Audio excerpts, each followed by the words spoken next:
আসসালামু আলাইকুম ওরহমতুল্লাহি ওবারাকাতুহু। অনেক দিন আগের কথা, এক গ্রামে এক বৃদ্ধ পিতা বাস করতেন। তার ৩ পুত্র ছিল। বড় পুত্রের নাম আরিয়ান, মেজ পুত্রের নাম ফারহান এবং ছোট পুত্রের নাম ইমরান। ৩ ভাই ছিল চাঁদের মতো সুন্দর, শিক্ষিত এবং বুদ্ধিমান। তারা কখনো খারাপ সঙ্গের সাথে মিশত না। একদিন পিতা তার ৩ পুত্রকে কাছে ডেকে গম্ভীর স্বরে বললেন, আমার সন্তানেরা, আমি কোনো ধনী ব্যক্তি নই। আমার মৃত্যুর পর কিছু সম্পত্তি অবশ্যই থাকবে, কিন্তু তা দিয়ে তোমরা বেশি দিন চলতে পারবে না। আমার কাছ থেকে এর বেশি আশা করো না। পুত্রেরা বিনয়ের সাথে বলল, বাবা, আমাদের আপনার সম্পদ চাই না, শুধু আপনার দোয়া চাই। এটাই আমাদের জন্য সবচেয়ে বড় সম্পদ। বৃদ্ধ পিতার মুখে হালকা হাসি ফুটে উঠল এবং তিনি বললেন, এটাই তো মনকে শান্তি দেওয়ার মতো কথা। আমি তোমাদের 2টি নেয়ামত দিয়েছি। প্রথমত, তোমাদের সুস্থ ও শক্তিশালী বানিয়েছি, যাতে তোমরা দক্ষ সৈনিক হতে পারো। আর দ্বিতীয়ত, তোমাদের কোনো কিছুকে ভয় না পেতে শিখিয়েছি, যাতে তোমরা সত্যিকারের সাহসী হতে পারো। কিন্তু এখন আমি তোমাদের আরও 3টি কথা বোঝাতে চাই। এগুলো কখনো ভুলবে না। প্রথমত, সততার সাথে জীবন কাটাবে, তবেই শান্তি পাবে। দ্বিতীয়ত, অহংকার করবে না, নইলে একদিন লজ্জায় পড়তে হবে। তৃতীয়ত, অলসতা ও নিষ্ক্রিয়তা থেকে বাঁচবে, কারণ যে ব্যক্তি অলস হয়, ভাগ্যও তার থেকে মুখ ফিরিয়ে নেয়।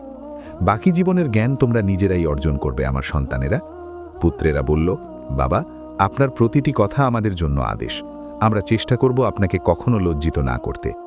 বৃদ্ধ পিতা খুশি হয়ে বললেন, আল্লাহ করুন যেন এমনই হয় আমার বাঘেরা। এই বলে তারা সবাই বাইরে এলো। পিতা ইশারা করে বললেন, এই 3টি ঘোড়া তোমাদের। আমি তোমাদের থলে খাবার জিনিস দিয়ে ভরে দিয়েছি। ছোট পুত্র ইমরান জিজ্ঞাসা করল, বাবা, আমাদের কি সত্যি এখন রওনা হওয়া উচিত? বৃদ্ধ নরম সুরে উত্তর দিলেন, হ্যাঁ পুত্র, এখন তোমাদের সময় পৃথিবী দেখার। যতক্ষণ না মানুষ বাইরে বের হয়, ততক্ষণ সে নিজের শক্তি ও ভাগ্যের অনুমান করতে পারে না। যাও এবং নিজের পথ নিজে তৈরি করো। এই কথা শুনে 3 ভাই বিনয়ের সাথে পিতার হাতে চুমু খেল, তার দোয়া নিল এবং নিজেদের ঘোড়ায় সাওয়ার হয়ে গেল। তারা সারাদিন চলল, পাহাড় অতিক্রম করল, মাঠ পার করল এবং অনেক দূরে চলে গেল। সন্ধ্যায় যখন তারা ক্লান্ত হয়ে পড়ল, তখন এক নির্জন স্থানে শিবির স্থাপন করল, ঘোড়াগুলোকে চড়তে দেওয়ার জন্য ছেড়ে দিল এবং পিতার দেওয়া খাবার দিয়ে পেট ভরল। খাবার খাওয়ার কিছুক্ষণ পর বড় ভাই আরিয়ান বলল, এই জায়গাটা একটু বেশিই নির্জন লাগছে, আমরা 3 জন একসাথে ঘুমাতে পারি না। মেজ ভাই ফারহান বলল, ঠিকই বলেছ ভাইজান, কেউ একজন জেগে থাকুক, যাতে বাকি 2 জন আরামে ঘুমাতে পারে। ছোট ভাই ইমরান বলল, তাহলে পালা করে পাহারা দিই। বলুন, প্রথম প্রহরে কে জাগবে? আরিয়ান বলল, প্রথম প্রহর আমি দেব।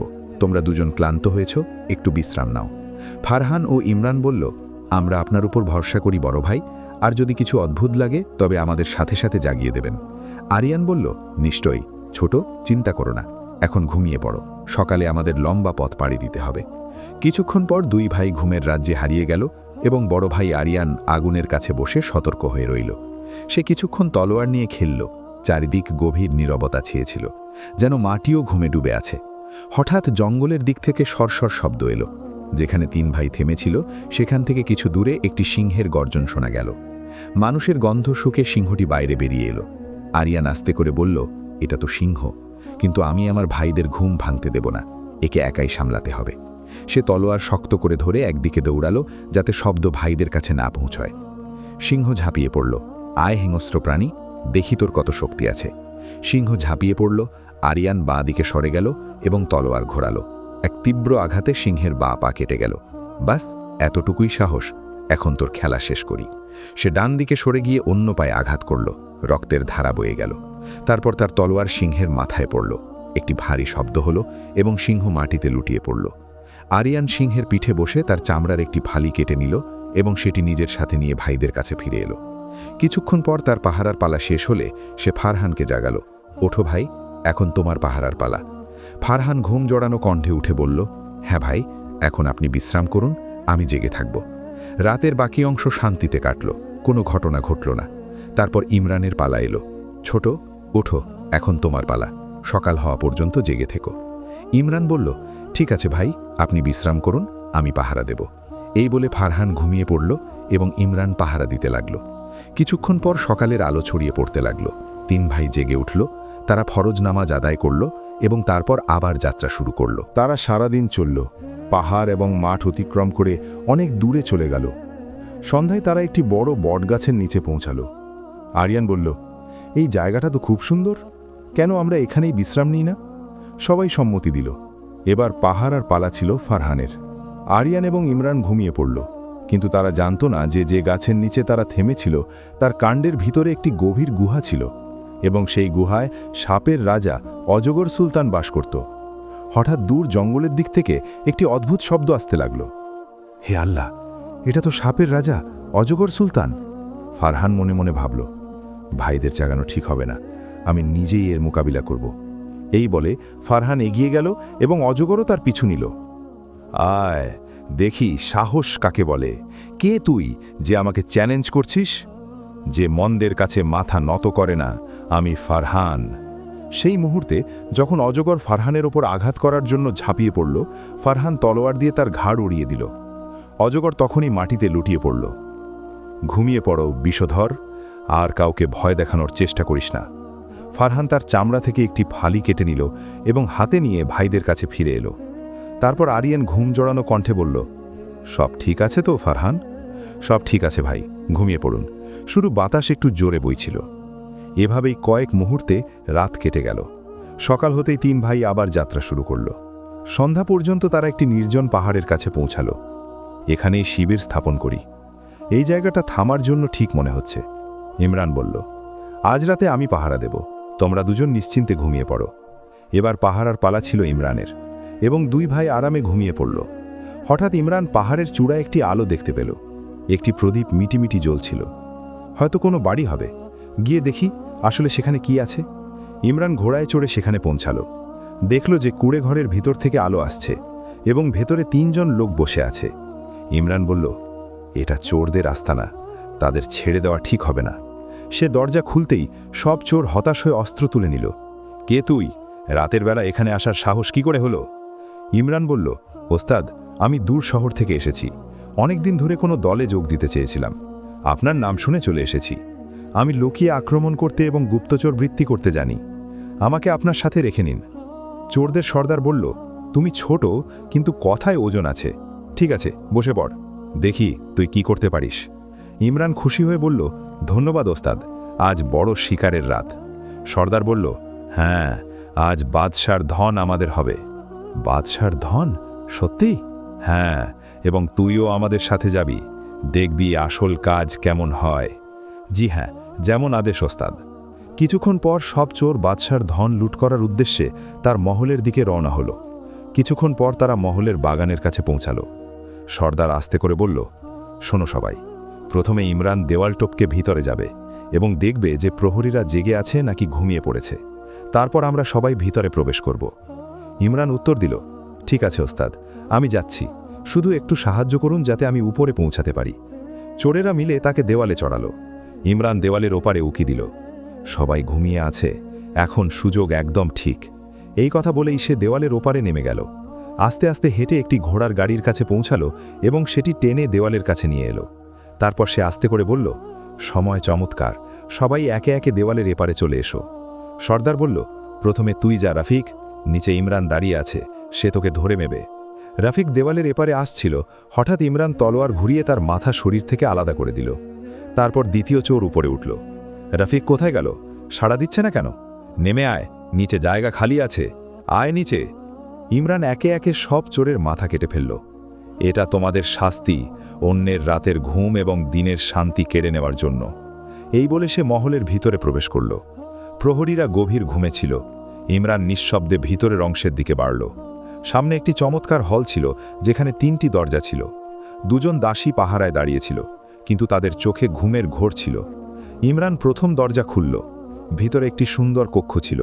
দেওয়ালে রেশমি পর্দা ঝুলছিল, রূপার পালঙ্ক সাজানো ছিল এবং তাতে এক সুন্দরী রাজকুমারী ঘুমিয়েছিল, এমন যেন চাঁদ নিজেই পৃথিবীতে নেমে এসেছে। ইমরান আস্তে আস্তে এগিয়ে গেল, তার হাত থেকে সোনার একটি আংটি খুলে নিল এবং পকেটে রেখে দিল। ক্ষমা করবেন রাজকুমারী, আপনাকে স্পর্শ করার জন্য নয়, আপনাকে চেনার জন্য এই চিহ্নটি নেওয়া জরুরি ছিল। তারপর সে বাইরে বেরিয়ে দ্বিতীয় দরজা খুলল। এই কক্ষটি প্রথমটির চেয়েও বেশি জাঁকজমকপূর্ণ ছিল। পর্দায় রঙিন পাখির কাজ করা ছিল এবং মাঝখানে আরও একজন রাজকুমারী ঘুমিয়েছিল, যার সৌন্দর্যে হয়তো চাঁদ এবং সূর্যও ঈর্ষা করত। ইমরান হেসে আস্তে করে বলল, যদি সৌন্দর্যের অন্য কোনো নাম থাকত তাহলে নিশ্চিতভাবেই এটাই হতো। এই বলে সে নিঃশব্দে সেই রাজকুমারীর চুড়ি খুলে নিল এবং সাবধানে নিজের পকেটে রেখে দিল। এখন তৃতীয় কক্ষটি দেখা উচিত, হয়তো সেটাই আসল গন্তব্য। তৃতীয় কক্ষের জাঁকজমক ছিল বিস্ময়কর। গাঢ় লাল রেশমি পর্দা, রূপার স্তম্ভ এবং মাঝখানে এমন এক সুন্দরী যুবতী যে তারাদের রানীকেও লজ্জা দিত। ইমরান আস্তে আস্তে এগিয়ে গেল, ঝুঁকে রাজকুমারীর কান থেকে সোনার দুল খুলে নিল। রাজকুমারী, আপনার গহনা থেকে আমার কিছু চাই না, শুধু এই চিহ্নটি আমার ভাগ্যের পথ দেখাবে। এই কথা বলে সে কোনো শব্দ না করে কক্ষ থেকে বেরিয়ে এলো। ইমরান মহল থেকে বেরিয়ে দেওয়াল টপকালো, নিজের ঘোড়ায় সাওয়ার হলো এবং চাঁদের আলোয় অদৃশ্য হয়ে গেল। কিছুক্ষণ পর সে তার ভাইদের কাছে ফিরে পৌঁছালো। সকালে যখন সূর্য উঠল তখন 3 সাহসী ভাই জেগে উঠল। তারা নাস্তা করল, তাদের ঘোড়াগুলোর জিন বাঁধল এবং তারপর আবার যাত্রা শুরু করল। কিছুক্ষণ পর তারা একটি শহরে পৌঁছল এবং একটি সরাইখানায় আশ্রয় নিল। এক ভাই চায়ের প্রথম চুমুক নিয়ে হেসে বলল, বাহ, এই শহরের চাও তো খুব সুস্বাদু। দ্বিতীয়জন হেসে বলল, হ্যাঁ, আর এখানকার জাঁকজমকও কিছু বিশেষ। এই সময় হঠাৎ বাইরে ঢাকের শব্দ শোনা গেল। শোনো শোনো, গত রাতে শাহী মহলের বাগানে 3 চোরের মাথা কেটে ফেলা হয়েছে এবং 3 রাজকুমারীর সোনার একটি করে গয়না চুরি হয়ে গেছে। মহারাজ চান যে শহরের প্রতিটি ব্যক্তি এই রহস্যটি বুঝুক এবং বলুক যে সেই সাহসী ব্যক্তিটি কে যে এই কাজটি করেছে। যদি কারো বাড়িতে কোনো বিদেশি মেহমান থাকে তবে সাথে সাথে মহলে হাজির করা হোক। এই কথা শুনে সরাইখানার মালিক বলল, আমার মেহমানেরা, মনে হচ্ছে এখন আপনাদের মহলে যেতে হবে, মহারাজের দরবারে হাজির হতে হবে। ইমরান তার ভাইদের দিকে তাকিয়ে বলল, ঠিক আছে ভাইয়েরা, চলো মহলের দিকে। তারপর 3 জন আস্তে আস্তে মহলের দিকে রওনা হলো। পরের দিন তারা মহারাজের মহলে পৌঁছল। মহারাজ যখন জানতে পারলেন যে তারা বিদেশি, তখন তিনি আদেশ দিলেন যে তাদের শাহী কক্ষে বসানো হোক এবং মন্ত্রীকে তাদের অবস্থা জানার দায়িত্ব দেওয়া হোক। ভাইদের সামনে দস্তরখানা বিছিয়ে দেওয়া হলো এবং নানা ধরনের খাবার পরিবেশন করা হলো। মহারাজ এবং মন্ত্রী পাশের কক্ষে লুকিয়ে তাদের কথোপকথন শুনতে লাগলেন। আরিয়ান খাবার মুখে নিয়ে বলল, এটা ছাগলের মাংস তো বটে, কিন্তু মনে হচ্ছে এটাকে কুকুরের দুধ খাইয়ে বড় করা হয়েছে। ফারহান হেসে বলল, তুমি ঠিকই বলেছ, মহারাজদের তো কুকুরের মাংসেতেও ঘৃণা হয় না। ইমরান বলল, আমি তো এই ভেবে অবাক হচ্ছি যে এই মোরব্বায় মানুষের গন্ধ আসছে। আরিয়ান বলল, একদম ঠিক, প্রতিটি মহারাজ রক্ত পান করে, এতে অবাক হওয়ার কি আছে যে মোরব্বায় মানুষের রক্ত মেশানো আছে। ফারহান বলল, আমি তো এই ভেবে অবাক হচ্ছি যে থালায় রুটিগুলো এমনভাবে সাজানো আছে যেভাবে শুধু একজন ভালো রুটিওয়ালাই সাজাতে পারে। আরিয়ান বলল, দেখো, আমাদের এখানে এই কথা জানার জন্য ডাকা হয়েছে যে শাহী মহলে কি হয়েছিল। এতে কোনো সন্দেহ নেই যে আমাদেরও এই বিষয়ে জিজ্ঞাসা করা হবে। আমরা কি সত্যি বলবো? ফারহান বলল, আমরা মিথ্যে বলবো না, আমরা সব পরিষ্কারভাবে সত্যি কথা বলে দেব। আরিয়ান বলল, প্রথম রাতে আমি কিভাবে সিংহের সাথে মোকাবিলা করেছিলাম, এই হলো তার চামড়ার ফালি। ফারহান বলল, দ্বিতীয় রাতে এটাই হয়েছিল, আমি সাপের রাজাকে মেরেছিলাম এবং এই হলো তার চামড়ার ফালি। এবং ইমরান বলল, এবং তৃতীয় রাতে যা হয়েছিল তার পুরো কাহিনী এই গয়নাগুলো আমি প্রথম রাতেই নিয়েছিলাম। মহারাজ এবং মন্ত্রী এখন পুরো রহস্য বুঝে গেলেন। তবে ভাইদের খাবার, মোরব্বা এবং রুটি সম্পর্কে যে কথাগুলো বলা হয়েছিল তা মন্ত্রীর বোধগম্য হচ্ছিল না। তাই মন্ত্রী মেষপালক এবং মালিকে হাজির করার আদেশ দিলেন। মেষপালক এবং মালি দুজনেই দরবারে হাজির হলো। মন্ত্রী মেষপালককে জিজ্ঞাসা করলেন, সত্যি সত্যি বল, কাল তুই যে ভেড়ার বাচ্চা পাঠিয়েছিলি, তুই কি তাকে কুকুরের দুধ খাইয়ে বড় করেছিলি?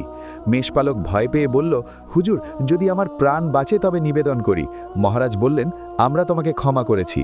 আমি সত্যি সত্যি বলছি, যখন আমার ভেড়ার বাচ্চা মারা গিয়েছিল তখন আমার তার উপর মায়া হয়েছিল এবং আমি সেই বাচ্চাটিকে কুকুরের স্তনে লাগিয়ে দিয়েছিলাম। কুকুর তাকে লালন পালন করেছিল এবং বড় করেছিল। কাল আমি আপনাকে সেখান থেকেই পাঠিয়েছিলাম, কারণ আমার কাছে অন্য কোনো ভেড়ার বাচ্চা ছিল না। আপনার কর্মচারীরা আগেই আমার সমস্ত ভেড়া নিয়ে গিয়েছিল। মহারাজ বললেন, ঠিক আছে। তারপর মন্ত্রী মালিকে জিজ্ঞাসা করলেন, মালি, সত্যি সত্যি বলো, মোরব্বায় কি কোনো মানুষের রক্ত মেশানো ছিল? মালি ঘাবড়ে গিয়ে বলল, হুজুর, এমন একটি ঘটনা ঘটেছিল যে যদি আমার প্রাণ বাঁচে তবে আমি সব সত্যি কথা বলে দেব। মহারাজ নরম সুরে বললেন, ভালো করে বলো, আমরা তোমার উপর দয়া করব। মালি নিবেদন করল, গত গ্রীষ্মে আমার বাগানের সেরা আঙুর চুরি হতে শুরু করেছিল। আমি লুকিয়ে পাহারা দিয়েছিলাম। একদিন আমি দেখলাম যে কেউ আসছে। আমি চোরের মাথায় লাঠি মারলাম এবং সেই লাশটি আঙুর গাছের নিচে পুঁতে দিলাম। পরের বছর গাছটি এত ঘন হয়ে গেল যে ফল বেশি এবং পাতা কম দেখা যেতে লাগলো, কিন্তু আঙুরের স্বাদ অদ্ভুত হয়ে গিয়েছিল। তাই আমি যখন তাজা আঙুরের মোরব্বা বানালাম তখন তার স্বাদ বদলে গিয়েছিল। আমি ভেবেছিলাম হয়তো এটাই কারণ, তাই সেই মোরব্বা বাজারে পাঠিয়েছিলাম এবং রুটিগুলো মহারাজ নিজেই সাজিয়েছিলেন, কারণ মহারাজের পিতা রুটিওয়ালা ছিলেন। তারপর মহারাজ এবং মন্ত্রী 3 ভাইয়ের কাছে গেলেন এবং বললেন, তোমরা একে অপরকে যা বলেছ সব সত্যি, তাই তোমরা আমাদের আরও বেশি পছন্দ করেছ। আমার তোমাদের কাছে একটি অনুরোধ আছে, এটি বিবেচনা করো। ভাইয়েরা নিবেদন করল, বলুন, আমরা আপনাকে সাহায্য করব। মহারাজ বললেন, আমার 3টি কন্যা আছে, কিন্তু কোনো পুত্র নেই। আমি তোমাদের এখানেই থাকতে বলছি। আমি আমার 3 কন্যার বিয়ে তোমাদের সাথে দেব, বিয়ের উৎসব করব এবং শহরের সমস্ত লোককে ডেকে 40 দিন ধরে পোলাও খাওয়াবো। ভাইয়েরা নীরবে ভাবতে লাগলো। একজন বলল, কথাটা তো ভালো, কিন্তু আমরা আপনার কন্যাদের কিভাবে বিয়ে করতে পারি? আমরা না তো মহারাজের পুত্র, না আমাদের পিতা ধনী। মহারাজ হেসে বললেন, তোমরা নিজেদের শক্তি, বুদ্ধি এবং কৌশলে অর্জন করেছ এবং আমরা পরিশ্রম দিয়ে জীবনকে জেনেছি। শেষ পর্যন্ত তোমাদের পিতা কোন দিক থেকে আমার চেয়ে কম? আসলে তিনি আমার চেয়েও বেশি ধনী, এবং এই মুহূর্তে আমি সেই মেয়েদের পিতা যাদের বড় বড় মহারাজরাও চায়। আমি তোমাদের কাছে হাত জোড় করে অনুরোধ করছি যে তোমরা আমার কন্যাদের নিজেদের স্ত্রী হিসাবে গ্রহণ করো। ভাইয়েরা খুশি মনে রাজি হয়ে গেল। মহারাজ ভোজের আয়োজন করলেন।